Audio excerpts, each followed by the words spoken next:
Membaca berita bahwa pemerintah akan menalangi mega skandal Jiwasraya 20 triliun pakai APBN, maka saya komentar, wah seru ini bernegaranya. Selamat, baru tahu korupsi pejabat, korupsi di BUMN, kolusi kelompok pendukung dan oligarki ditanggung rakyat. Enak banget jadi pejabat sekarang ya, sirik gue, asli sirik. Dana talangan Jiwasraya mungkin ini solusi buat para nasabah Jiwasraya. Sisi lain, ini membuktikan keras kepalanya banyak pejabat bahwa nanti takut sistemik lah, mengancam ekonomi lah, takut nama baik hilang lah.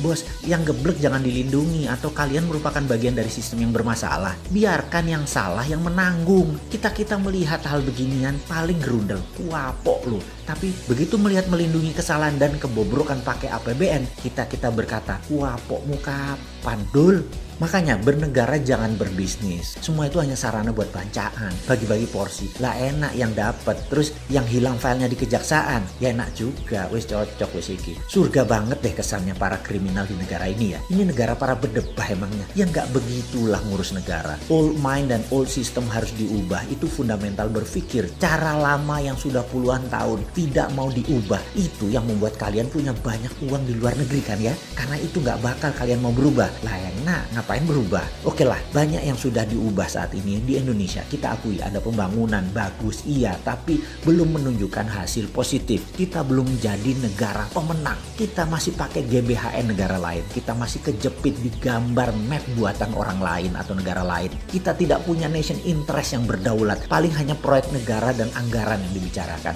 Bukan grand plan mau jadi apa negara ini. Di sini terpancing kita selalu untuk membantu dan memberikan kontribusi. Banyak orang yang kepala dingin melihat pendekatan bosman sebagai alternatif. Namun kalau otak pendek dan gak berilmu, bahkan mengirim buzzer menganggap bosman ini anti pemerintah. Gak pernah kita ini anti. Kita selalu memberikan masukan agar lebih baik lagi. Memang karena school of thought-nya beda, jadi landasan keilmuannya beda, muscle knowledge-nya beda, terlihat anti. Karena saat ini cara mendoktrinnya adalah apapun yang beda artinya melawan. Ngono ya. Padahal ini semua adalah perilaku alami. Contoh ikan selalu berenang melawan arus, hanya ikan mati yang ikut arus. Begitu cara melihat perbedaan. Lupa, buzzer mah gak peduli sama bangsa negara ya. Pokoknya hanguskan orang yang berbeda dengan pejabat sekarang. Pejabat sekarang selalu benar dan berpikir untuk rakyat. Tidak ada cara yang lebih baik dari cara pejabat sekarang. Titik. Mudah-mudahan gak resesi 2 kuartal berturut-turut. Kalau ternyata 3 kuartal ke depan minus, bahkan 4 kuartal minus, yopo. Gampang, bangun narasi. Narasi pejabat tidak pernah salah. Yang salah orang yang beda pendapat. Aman kalau begitu.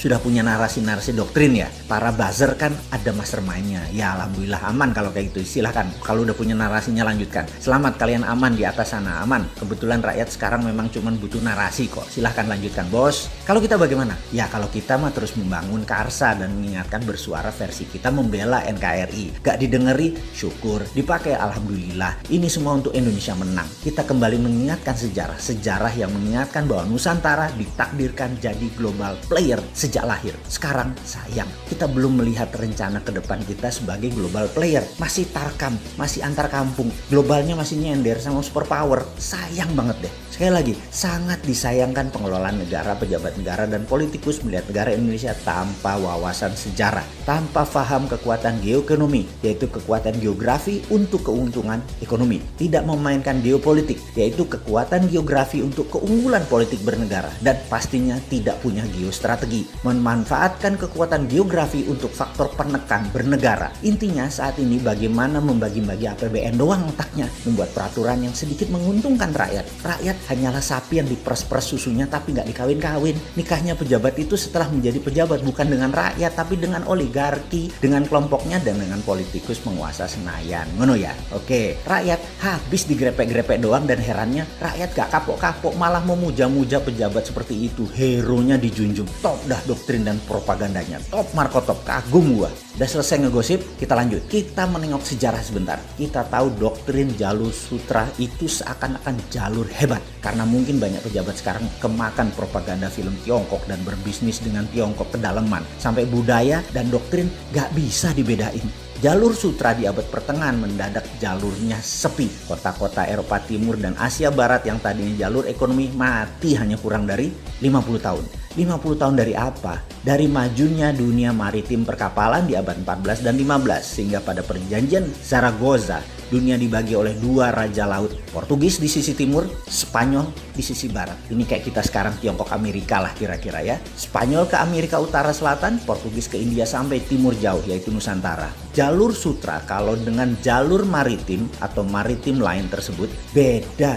Jalur maritim lebih powerful. Jalur sutra musnah tinggal debu sekarang. Jalur maritim yang melewati Indonesia bahkan tidak berubah sejak zaman awal dunia maritim tahun 1511. Awal puncak penjelajahan mencari dunia baru, mencari sumber bahan baku baru. Dulu rempah adalah isi dari jalur maritim yang kemudian hari disebut jalur rempah atau spice road.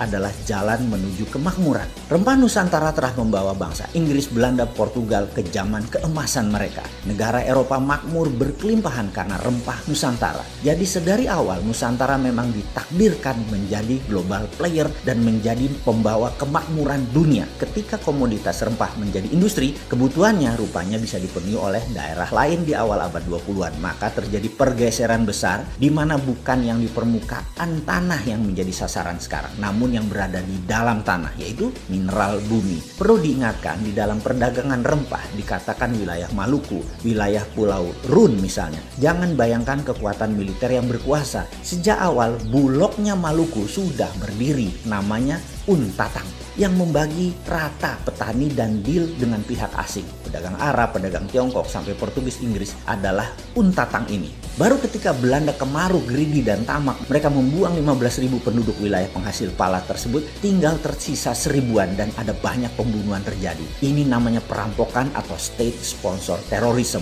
Hasilnya diambil habis-habisan sampai jatuh nilai pala tadi, namun Belanda sudah kaya raya. VOC tepatnya kaya raya. Terus bergilir, kemudian masuklah ke komoditi lain yaitu karet, teh, kopi, coklat. Kemudian bahan baku tersebut semua akhirnya dikuasai oleh VOC. Apa pelajaran yang bisa ditangkap kali ini? Ingat, pelajaran bukan okupansi militer sejak awal, tetapi okupansi ekonomi. Jadi bagi saya, bullshit bekerja sama dengan Tiongkok dan IMF itu. Itu bullshit besar. Foreign direct investment yang ada di otak pejabat adalah pemahaman anak bangsa yang otaknya sudah terpesona oleh globalis. Ini sebenarnya penjajahan sama seperti VOC di awal masuk selama 200 tahun sampai akhir tahun 1900-an kira-kira. Di saat dunia bergeser jauh di mana rempah bukan lagi primadona tapi sumber di dalam bumi yang jadi primadona seperti minyak, gas, batu bara dan mineral lainnya. Jadi sekedar mengingat, apapun perusahaan asing masuk ke Indonesia menggarap, mengambil, mengelola isi bumi Indonesia, itu penjajahan.